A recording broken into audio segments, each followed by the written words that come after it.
அடுத்து ஒரு அண்மை செய்தி பார்க்கலாம்.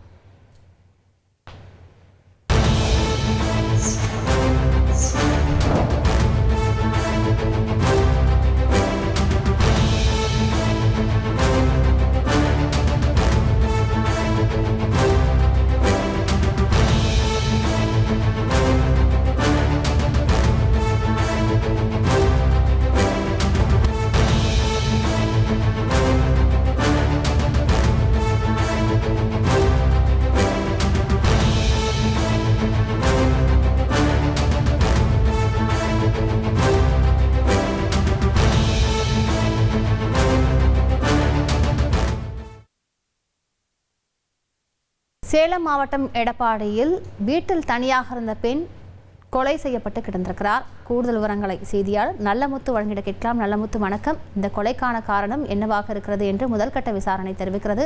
விவரங்களை பதிவு பண்ணுங்க நல்லமுத்து.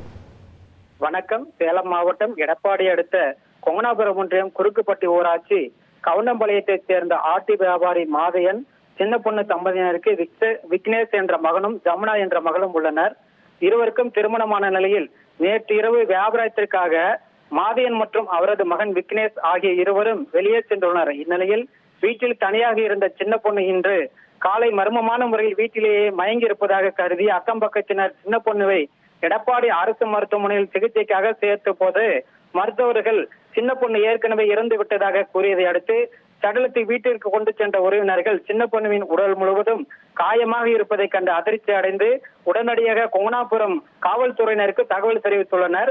அதன் பேரில் சம்பவ இடத்திற்கு விரைந்து வந்த கொங்கனாபுரம் போலீசார் சடலத்தை மீட்டு பிரேத பரிசோதனைக்காக சேலம் அரசு மருத்துவமனைக்கு அனுப்பி வைத்ததோடு சின்ன பொண்ணுவின் கொலை சம்பவம் குறித்து கைரேகை நிபுணர்களை வரவழைத்து தீவிர விசாரணை மேற்கொண்டு வருகின்றனர். இதனிடையே பக்கத்து வீட்டுக்காரர் இருவரை சந்தேகத்தின் பேரில் போலீசார் விசாரணைக்கு அழைத்து சென்றுள்ளனர்.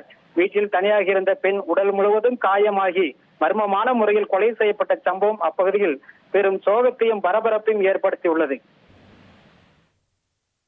விரிவான விவரங்களுக்கு நன்றி நல்லமுத்து. அலாவுதீன் நாட்டை காப்பாற்ற போராடும் சாமானிய இளைஞனின் சுவாரஸ்ய கதை தினமும் இரவு 8 மணிக்கு.